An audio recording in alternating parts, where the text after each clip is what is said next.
What's up, everybody? It's your favorite apprentice's favorite nerd, and today we are looking at PlayArts Kai's variant Star Wars Darth Maul. For those of my first review of theirs that they are watching, I love me some Darth Maul, so I'm partial to him. But this is on loan to me from Brandon, Baltimore Brandon, to take a look at, because he knows I'm a big fan of both PlayArts Kai and Darth Maul, so we figured, why not? So we'll go ahead and we'll start talking about accessories. We'll move him out of the way. So he comes with an additional head.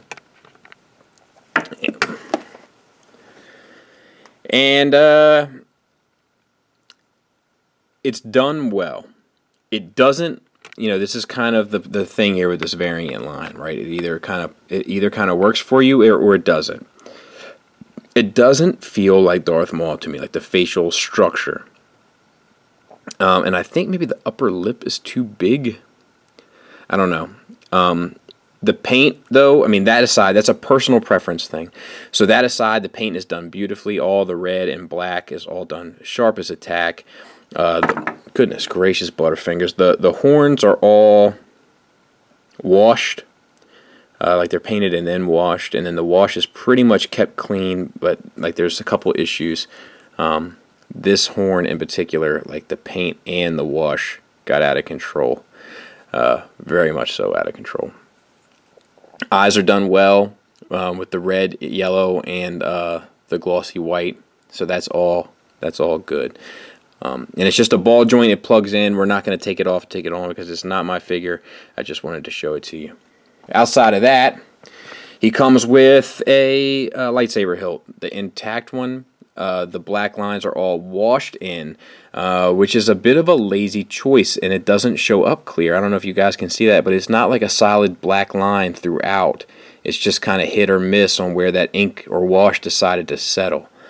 Outside of that, though, the sculpt is great, and all the little bells and whistles are all painted on well. And then you can attach these blades. They seem to be identical except for the paint job, and they just slide in here. And make sure I got the right end there. And they're kind of a red with like a white paint in the center, and then it goes back to red, which also seems a bit like a bizarre choice. I'm guessing the hand can hold it well, but I don't know for sure. So let me try. So I got it on there. It's not easy. You can get it. You got to warm. Like I warmed up the fingers just in my hand a bit to make them a bit more pliable to get it. But once they're in, I mean, it's not going anywhere. But it is tight. They are a bit more pliable than normal, so that should help a bit. But just use caution, because you don't want to end up with a broken mole. And then we have two hilts for the broken hilt look.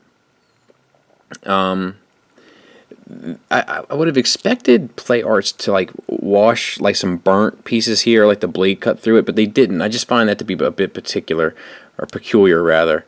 I guess I'm the one being particular. A little sprue flash there. That's unfortunate. This is not my favorite thing QC wise, this set so far. But we got black wash, and it's kind of done willy nilly, much like the larger hilt. And then we have a large assembly of hands. We've already looked at this one, but this is a left hilt holding hand. You have the silver bit on there that's painted and sculpted and washed, and then the other bits are all done fairly well. There's like a gray undercoat with a black wash, and then like a black glossy paint on top. So that looks good. He currently right now has a right force hand, and here's the left force hand. Same detailing as the fist hand. Looks nice. And then he has these two hands, which I guess are posing hands. I don't know what else you do with them, but they're not the best. Or maybe for a relaxed look, kind of. Same type of deal, right and left. And then you have two fist hands for like closed fists. So that's fine as well. And he also comes, like right now, he has on him one force hand and one holding hand. and we'll talk about him. The head, same type of paint detailing, except we have the teeth, and he's making the little grimace, and the little creases are in the eyes from the grimace. That's all sculpted well. It all looks good. It is a different aesthetic choice, but for the aesthetic choice, it's all good. The tattoos on the neck carry through, and that's good. It's a double ball peg at the head into the base of the neck, so the rotation on it is insane. And then it's a double ball peg from the bottom of the neck into the torso, so articulation with this guy is fantastic, but you can almost go beyond the point where it makes anatomical sense. But it's there. Moving down the figure, the sculpt here, we have the robes, and we have this like battle armor over top. The battle armor is a glossy paint. It's like looks like a brown with a black wash here, and then the black, and then these bits here, and it has the same light sourcing paint that we saw on Boba Fett, so that's nice. On top of these like little gizmos on his chest, so it has that red center, and then it goes out to more of a pinkish to a white, trying to give the glowing effect. Not sure, like this one looks a little heavy-handed, that one looks perfect. Like that side is how it should look. That looks a little heavy-handed on the initial red in my eyes, but what do I know? All the seams and stuff and the straps are all sculpted and molded. And the paint on the thin red lines is actually done really well. A couple places it looked like it could have used a double coat, but no big deal. And then this glossy paint here on the back. Articulation wise, we have a ball joint from the bottom of the abdomen into the pelvis, and then the top is also a ball joint. So articulation there is fantastic. No problems. Nothing worth noting anyway. The shoulders were a little bit limited. Which I did find bizarre. It's a ratcheted shoulder ball hinge, like we're used to, but it's a little bit limited, and it's on this newer play arts joint that kind of comes out at a funky angle from the bottom up to the top. So it's a bit bizarre. And this material here is a softer plastic, but it still prevents you from getting a good range. And this is a character that I feel like needs a more dynamic range. There's a better view of that joint. So it comes out from the bottom, like up at that angle to that ball hinge there. So I don't know. The armor's all painted well. Bicep swivel's intact, and it's a good seamless line, you know. And then we have this softer material for the robes on top. Ball hinged, ratcheted ball hinged elbow, which is pretty good. It's a little tight towards the end, but still pretty good. And then the same type of detailing as we see on the chest here, we see where the armor has that glossy finish.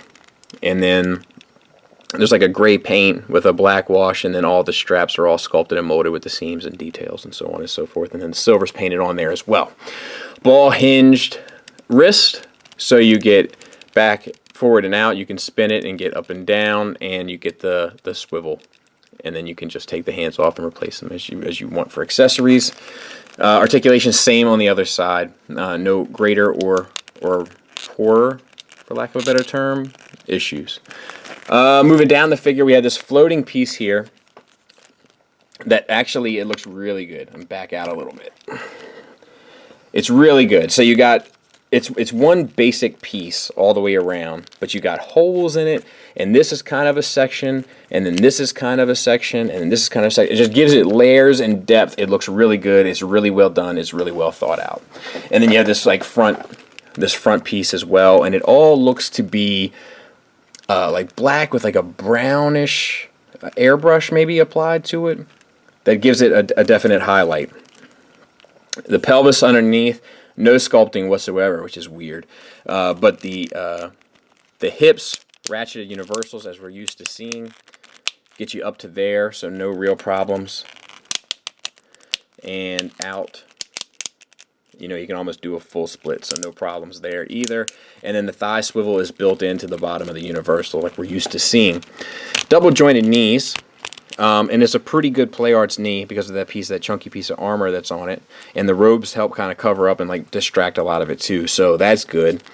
And as far as detailing, it's the same type of thing that we see in the forearms and in the chest. It's the gray with the black wash. All the straps are painted, sculpted, molded. The red is painted well. Could have used a second coat in a couple places, which is kind of per usual on this figure. And so on all the way down. And the silver is painted as well. And the bottom pieces of armor have like a silver dry brush, which I would have liked to have seen in more pieces of the armor throughout, I must say. Ankles are on the same ball hinge that we're used to seeing with play arts, and you get up to there, which is fair enough, back to there, and then you kind of swivel it and get it, and you can get your rocker, no problem. So they work well too. The feet all have this molded detail. They have dry brushing as well, and the silver is painted on, and the bottom of the feet is sculpted well as well. So all in all, it's a well sculpted and well painted figure. So there are a few issues here, right? So the articulation is one of them. Like the shoulders don't work the best. Outside of that, he's pretty well articulated, but those shoulders I do find a bit troubling. I feel like a character like this needs full mobility of everything. Like he's a very agile type of character, and if you want him to be posed in such a manner, then you might find some difficulties here. The paint is pretty clean. However, I feel like the red could have used a double coat in a lot of places, and I feel like the horns could have been, a little bit QC'd, and I also feel like that one part on the light sourcing could have been painted a little bit better as well. I also feel like the glowing effect on the lightsaber doesn't really work. I appreciate what they're trying to do, but I think maybe like a white rod that went up the center of it with like a red translucent plastic over top would have looked much better. It would have given you that glowing effect. I don't really feel like this works as a glowing effect. Maybe it works as a deflecting two blaster points at the same time. But outside of that, I'm just not crazy about how that turned out. I much prefer the swooshing effect that they did with the Vader saber than how they did this one. And the other thing that's a hang-up for me, and it's kind of a hang-up for me with the whole series with the exception of Boba Fett, is it's just, this is one of those things where you're either into this aesthetic or you're not, right? And with their DC variant line, I don't know why I can get behind that aesthetic. Maybe because I'm used to reading comics and different artists take on the books and they give their different perspectives and their different takes on characters, and you kind of just go with the flow and you're used to seeing them in different incantations and so on and so forth. But with Star Wars, it always kind of looks like Star Wars. You know what I mean? Sure, there's a couple times where it's different. Yeah, he looks a little different in the Clone Wars than he does in the comics. The comics are a little different than he does in the movies and so on and so forth. But it always kind of looks like Darth Maul. This one's a bit further off the reservation, not unlike their Vader. However, if you're into that look and you can get behind it, then go ahead and get behind it. It's a $100 figure or $100 plus. Their price ranges have been going up a bit recently to like 110, 120, somewhere in that ballpark. So, it's an expensive unit. It's not a cheap toy, so be aware of all that. And, Darth Maul, I mean, let's face it, he's a bit of a throwaway character. He was thrown away in episode 1. He had like 2 lines. I mean, what kind of guy could get behind a character like that? Hey! What are you looking at? Huh? Don't be judging me.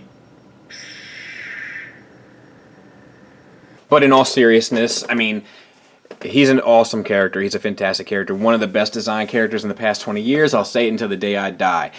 He has a very cool look. And I think that's one of the reasons why I struggle with this take on him, is because it's a little bit further from the look that I love. However, if you can get behind this variant line and you like what SH Figuarts is doing in the sense of their like samurai figures and all that kind of stuff, he is well made and he is well painted for the most part. Couple little hang-ups, couple little limitations, but for the most part he's painted extremely well. For the most part he's articulated extremely well. For the most part he's functional extremely well. The accessories kick ass and all that kind of stuff. So I think that you can put your faith in this guy if you like the aesthetic. It's just the aesthetic is it's a big pill to swallow. You really got to be kind of bought into this conceptual design that they're going with the variant line and in the sense of their Star Wars stuff. So I hope that helps. It's well made, it's well put together. A couple little issues, couple little QC issues, and an aesthetic bizarreness that may or may not be for you, right? And thanks for listening. Thanks for watching. Until next time, take care.